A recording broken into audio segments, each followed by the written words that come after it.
podcast. Today we are with a very special guest. Go ahead and introduce yourself. My name's Albie Mushaney, but everybody knows me as Big Bad Santa. You want to try that again? Somehow my thing stopped and said I lost connection. So we can definitely see why they call you Big Bad Santa, just because of the beard. Yeah, and I don't behave all the time, so that's the bad Santa part of it. So can you tell me a little bit about yourself? Well, I just turned 49 years old, father of 5 kids. My daughter's 23 and the boys are 20, 14, 11, and 7. So I spread them out quite a bit. Retired corrections officer, currently a real estate broker in Salem, Oregon, and full-time strongman. Been going at it for about 7 years solid now. That's after making my comeback. I took about 15 years off to make a bunch of kids and poor life choices, and then jumped back into it back in 2015. Very cool. How did you become a strongman competitor?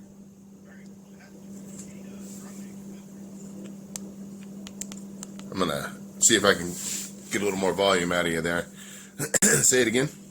How did you become a strongman competitor? Well, it was like the natural progression of things. I finished football, played a year of semi-pro, and once that was done, there was nothing really left to do but lift weights and get huge. And I did powerlifting for a while. I actually got to learn how to powerlift from the great Doyle Kennedy, late great Doyle Kennedy. But even powerlifting kind of bored me, and so I stumbled onto Strongman. The gym that I trained at was putting on the '99 Oregon State Strongman Championship, and without training one event other than the deadlift, I showed up and won, and kind of hooked me on it. So I did it a little bit into 2000, and then got a job that took me way out of town, and I didn't have a lot of time to train. And then next thing you know, 15 years goes by like that, and you're sitting on the living room floor at 400 pounds. Your kids are putting your shoes and socks on for you, and you've got an infant son that will graduate high school when you turn 60, and you think, you know what, I should probably get in shape because I'm not going to make it till he graduates high school if I don't. And so started training again and started losing weight and grew the beard, and one thing led to another, and now we're here. That's a very, very interesting journey. So, as a retired corrections officer, it's been a wild one. How did you get into that? Well, they were hiring, and I needed a job. I had worked at a casino for about 7 years, and that just wasn't working for me. And then a buddy of mine had been working at this prison, and he's like, we could use a couple of meatheads like you on the goon squad.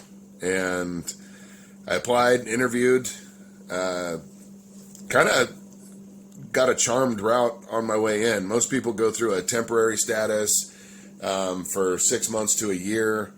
But I was hired straight to a permanent position right off the street, and then within 3 months, working in the security department, basically responding to crises around the campus on different units. And so it was a good job, and I was good at it. But after 12 years of doing just that, I was tired of being around bad people. And so I remembered how awesome it felt when my wife and I bought our house. And I thought, you know what, I want to give that to people. And I had a friend that owns a real estate company here in town, and he took me in, showed me the ropes, sold a few houses, and it's a good way to make a living when the market's right. Right now it's pretty tough here. Yeah. So as far as some of the stuff you've done for Strongman, what events have you done?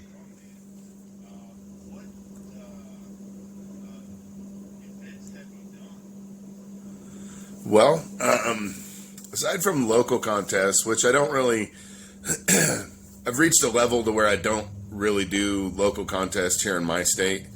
I'll travel to other states and do their contests just to get, I like traveling and I like meeting new people and stuff. But as far as the big ones, I've done 2 Masters National Championships at the Olympia for Strongman Corp. I placed 3rd in one, and then I had to withdraw near the end of another for a bicep injury. But podium first Olympia was pretty special. I think I've competed in 4 USS national events, and I've been in the top 5 all 4 times. Well, this last year, I was a half a point out of first place and then tore my bicep on the 4th event. And I'm not sure where I finished on that one. I was pretty upset about it. My mom had just passed away, and so I had put a lot into that contest, and then to be doing so well and then have your bicep fail on you in the 4th event it was heartbreaking. But I've competed at the Static Monsters World Championship in Australia and Masters World Strongest Man for the official Strongman Games 3 times, once in North Carolina and twice in Daytona. Those are probably the highlights. Australia and Daytona and Vegas, those are the most fun. So do you have a event within a competition that you like more than others?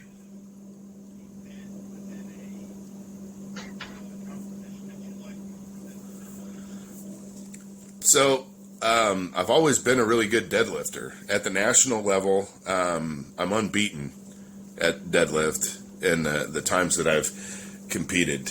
I've had a couple of ties, but like at the last Olympia I did, I deadlifted 585 with an axle bar for 10 times, and I tied with a guy who had an 850-pound deadlift to his credit, so that was a pretty cool day. Nationals in Columbus, I hit 610 for 10. This last year in Minneapolis, I think I hit 600 for 10 or 11 again. So I've always been known as a deadlifter. So it's kind of frustrating this year. My back is not cooperating as much. Being off with the pec repair kind of made my hip shift a little bit, and it's taken a little bit to get my deadlift back online. But deadlift's probably my best event. And it's not even my favorite. Like I love the log lift. I would do that at every contest if it was possible. And that's the one that hurt me the most. Tearing my pec at Worlds last year. I had locked out 325, and when I brought it down, just ripped it right off of the bone. That's rough. I can only imagine the pain that you were in for that. Yeah.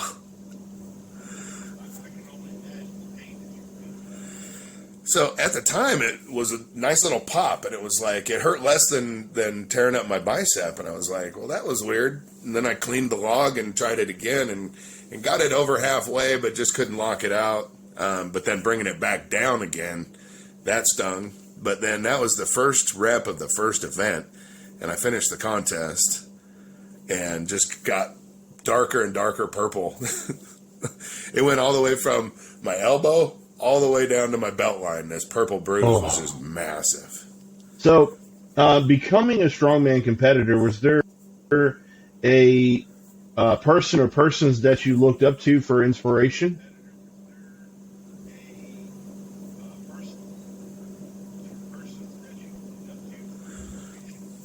So that I've gotten to meet a few of my heroes, and it's been pretty cool. But who got me started really was my coach, Mike Cromer.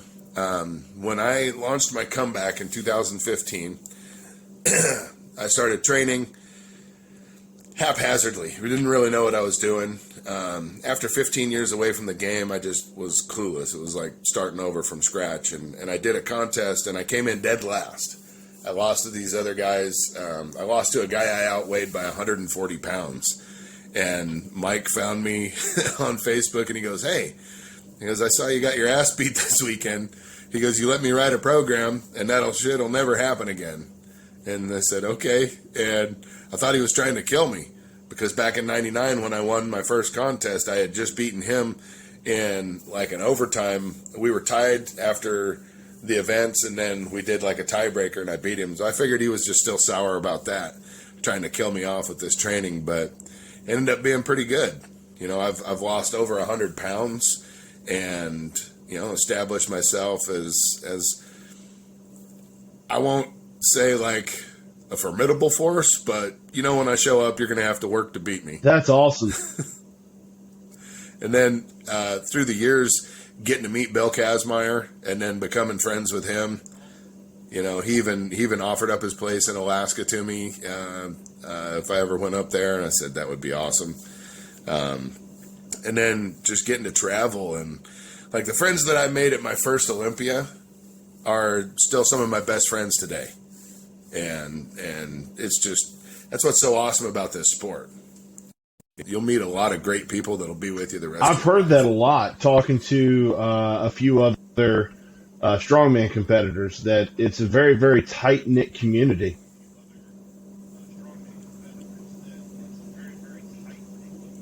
Oh, it really is. It really is. And, one time I was stranded in Detroit. The guy that I was sharing a room with, he had drove from the Northwest, and he was supposed to stay until I was leaving and then give me a ride to the airport, but he packed up his shit and started driving home. So I was stuck at my hotel, was broke because it took everything I had to get there, and I was counting on a ride back to the airport. And, I had to put something on Facebook. I was like, well, here I am stuck at this hotel, an hour's drive from the airport, not sure what I'm going to do. And within minutes, my buddies were like, you need me to wire you some money?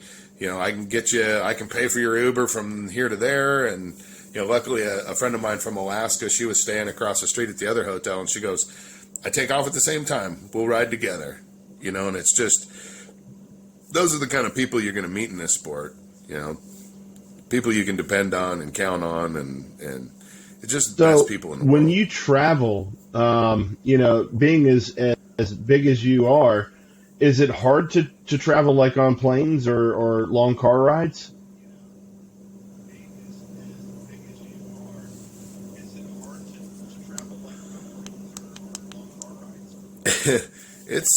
So I don't mind driving. I love driving if you're in the right car, but traveling, I'm usually on a pretty tight budget. So I sit in the back of the plane with the other poor folk, and them back of the plane seats suck. They are tough on a big guy. What was cool was the trip to Australia. Even the cheap seats in the back of the plane were bigger than the first class seats at the front of the plane on a regular plane. So we were in the air for 16 hours for one stretch, from LA to I think we landed in Sydney. But for that 16-hour stretch, I was cool. It wasn't bad at all. You get up and walk around that plane. Thing just felt like it was the size of a football field in there. So that made it not too bad. But someday I'm hoping I have it in the budget to sit at the front of every So plane. when you're training, what is your diet like, and what is your routine like when you're training?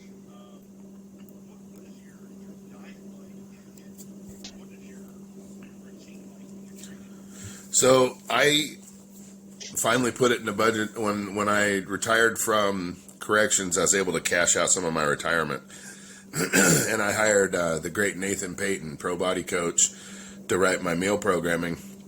And I had not eaten nearly enough up until that point. Like, the meal plan that he wrote for me was so enormous. It's just a ridiculous amount of food. And I managed to lose weight while doing it. Like, I was eating 3 pounds of meat a day, 8 ounces of a protein in 6 meals, 3 pounds a day, and I was losing weight. And most of that was red meat, and my cholesterol levels actually went down. I did my blood work with my doctor, and he goes, your numbers look great. He goes, what are you doing differently? And I'm like, I started eating 3 pounds of burger a day. And he's like, what?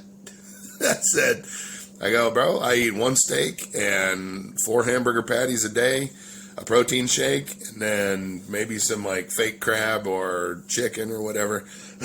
But the most of it was red meat. And my doctor was just like, he goes, this can't be. This is just impossible. So, but when I'm on point and the diet's dialed in, I feel like $1 million. But right now, with the way prices are, I'm having to go cheap side on a little bit of it. Excuse me. So, I'm eating more tuna, just what I can find that fits in the budget. Because feeding 4 boys, that gets expensive too. So, I can't be the only one eating steak at the house, so it adds up. But and he dialed it in specific for me because I'm diabetic. So I had less carbs and fewer starches, but it was pretty in depth. And he would give me, like a cheat meal on the weekend or 2 cheat meals, or I'd get one for my birthday. But then, he would write something specific for the night before the contest. But then in the morning he goes, I want a pancake blowout, all the pancakes you can eat. He goes, just make sure you get good carved up and make sure you got snacks. For the contest, oranges, pick me up, stuff like that, just to keep you going.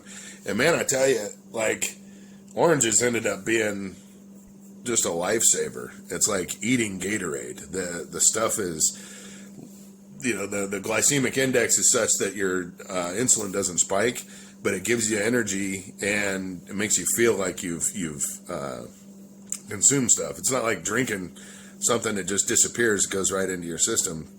Oranges stick with you. So I usually keep oranges and Uncrustables in my bag throughout for game day. Your strongman career. Have you met anybody that, or let me rephrase it, is there anybody you haven't met that you want to meet?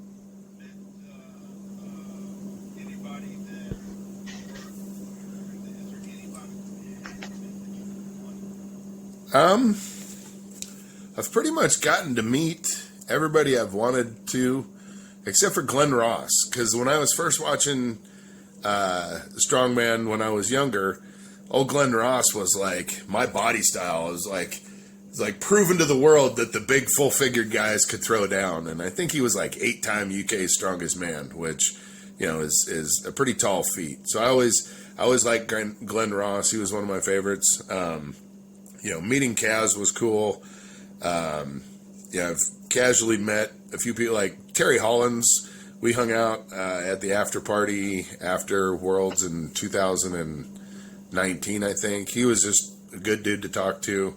Mark Felix, holy cow. Me and my guys were just sitting we just pulled up chairs and we were getting set up and stuff, and Mark could have sat anywhere with any of the 200 other athletes that were there, and he walks up and he goes, "Can I sit with you guys?" None of us had even met him. I was like, hell yeah, pull up a seat. In fact, I even gave him someone else's seat. I tossed this guy's bag over. Some guy came and sat with us that, wasn't part of the cool kid club. I was like, yeah, you can have his seat. But just even the legends of the sport are cool, Meeting Zydrunas Savickas, and which anybody that doesn't say that he's the greatest strength athlete that's ever lived don't know shit about the game. And to see him in person and watch him compete, the guy, like, I have fun at these contests knowing that I'm not going to get anywhere near the podium. I go, do my best, have a good time. But that cat is all business. He sits and he's got his game face on damn near the whole time, and I respect that because, he doesn't have to do that anymore. He's the man. He doesn't have to, but he does because that's who he is. And it's cool to watch. Who else was fun to meet? Vitas Plakaitis. He might be the hairiest fella on the planet. He is. And when I met him at Worlds in 2017 or 18 in Raleigh, North Carolina, him and his handler came by and got pictures with me probably every hour. He's like, Santa, more pictures. I'm like, okay, bud. He was a character. But, yeah, just... Have you done any of the Arnold really Classic cool people out stuff? there. Yeah.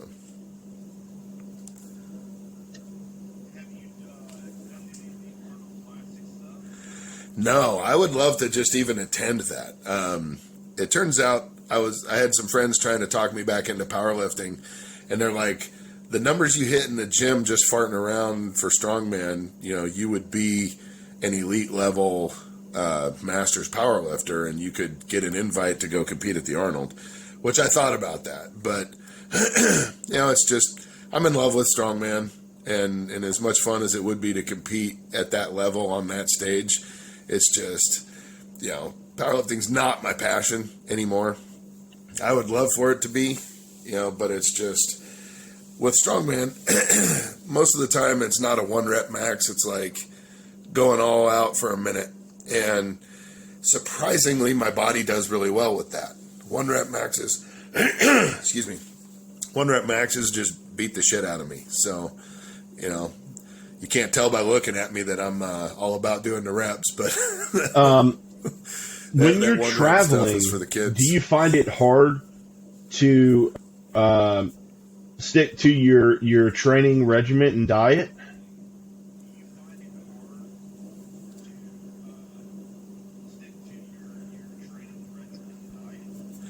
The diet's usually pretty easy because you can go to just about any restaurant and get the stuff you need.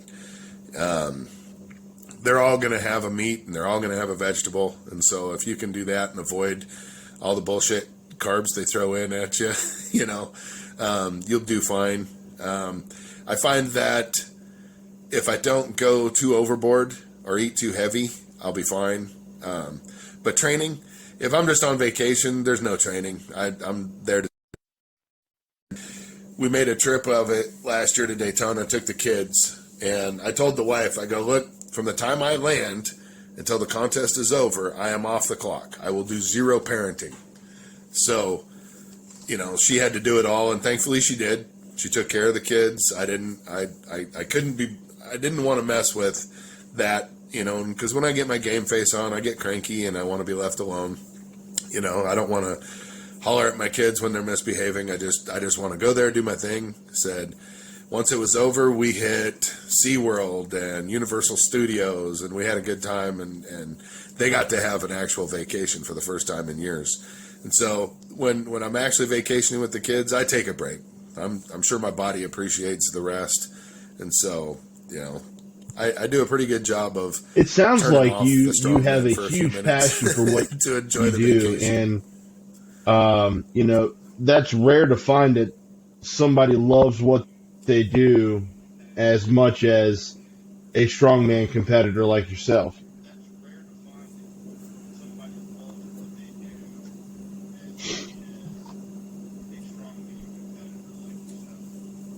Yeah,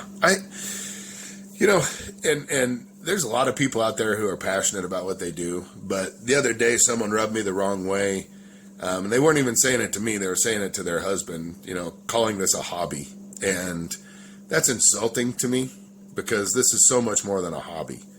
And people are like, well, do you get paid to do it? And I'm like, I've actually gotten quite a bit of free shit from sponsors, and there's probably $700 worth of stuff in my gym bag. I've won prize money. I've gotten sponsorships, and it led to a TV show. So this is more than a hobby for me, and I think it's more than a hobby for a lot of people. And for people to just label it that, it's insulting, because nobody puts this kind of time and effort into a hobby. I figure a hobby is shooting darts at the bar, or pool night or bowlers league or whatever. That's a hobby. There's too much involvement and stress on the body and dedication involved for it to just be a hobby. So, but I also know that there's a time limit. I'm almost 50, and so sooner or later I'm going to have to actually come up with a regular hobby, something that I could do forever. Yeah, I mean anything that is this is just, I'm as too in passionate depth about it as I would imagine that. is. That's more like a full-time job, if not two.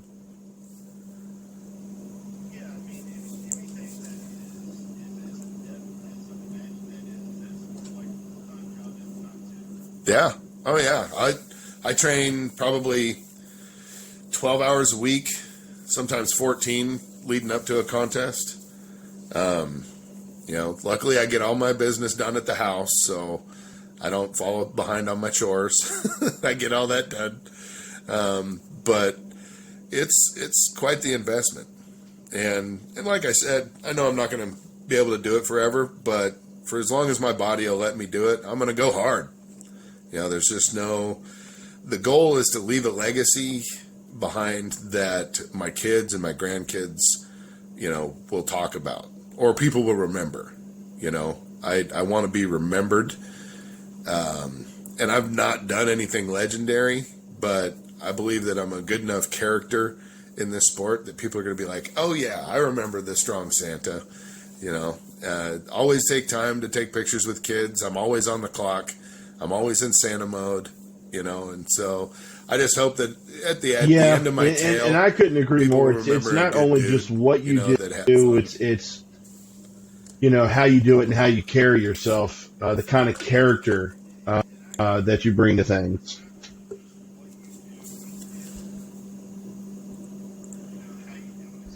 It's true.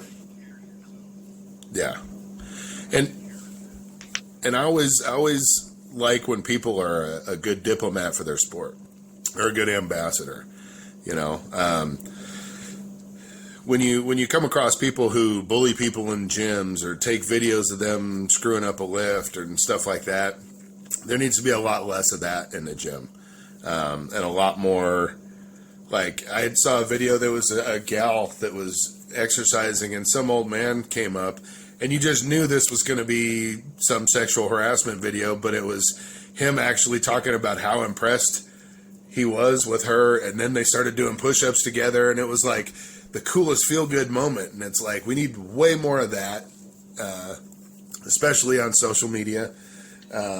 There's a guy named Joey Swole, I think, and he calls out a lot of people for posting shit, where they're clowning on people that aren't doing an exercise right or what, and he's like, yeah, why do that? Go up and help them, offer your help, or better yet, mind your own fucking business. And so I couldn't agree more. I think there needs to be more of that. If you're not gonna be helping, do you have somebody, any competitions coming up or any kind of projects coming up?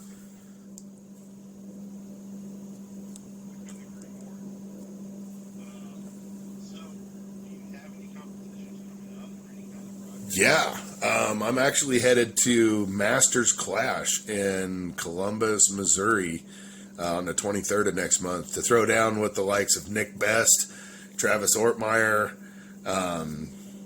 Mike Cromer. There's a bunch of guys. I can't remember everybody's name off the top of my head, but just the legends of Masters strongmen in the country are all going to be there. So it's going to be a brutal show, heavy show. Oh, this is going to be about the heaviest show. 700-pound, 13-inch deadlift for reps. 660-pound squat with an up and down command. 275-pound axle clean and press each rep. An 850-pound yoke for distance. 275 farmers for 4 runs. 45 feet down and back twice for time. And then there's going to be like a bag over bar medley, set up 180, 200, 250, and 280. And you got to run back and get each one. The heavier they are, the closer they are to the bar. But still, that's going to be running to 4 bags and then loading them over a bar. So it's going to be a brutal show, but it's going to be a quick, fun show. And the fact that Chad Coy and Anthony Furman have played together for Masters, and it'll be a good show. It's hopefully going to be the first of many like it. And then after that, I've got the OSG qualifier up in Tacoma. If I survive that contest.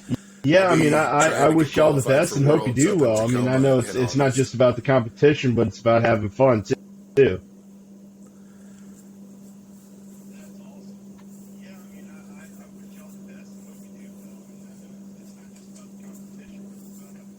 It is. It is. And having such a big show so close to home, like Tacoma, like I'm pretty popular up here in the Northwest, so I can imagine there's going to be a pretty good turnout for the show and lots of kids cheering for Santa. You know, that's the one thing I got going. There could be an athlete, 5 times as good as me show up, but if the kids are cheering me on, man, it's like Hulk Hogan and his Santa Maniacs. It's like, I do it all for my Santa Maniacs. And so it's going to be a blast. It's going to, and then, every once in a while I'll break out, do an impression after a thing. It's like, that's the bottom line because Santa Claus said yes, so. Yes, sir. Well, hey, man, I really appreciate you taking time out of your busy schedule to chat with me. It's been a lot of fun.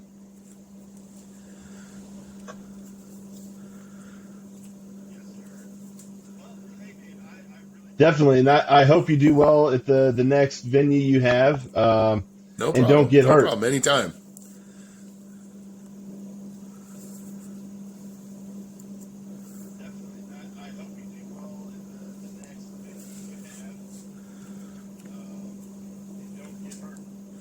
Yeah, that's going to be paramount. And I'll be honest, I'm a little gun shy because after tearing the bicep in June, then the pec in November, it's like I could go for a whole year now without getting hurt and be really happy about that. So I never thought of myself as fragile until now. I'm feeling every bit of 49.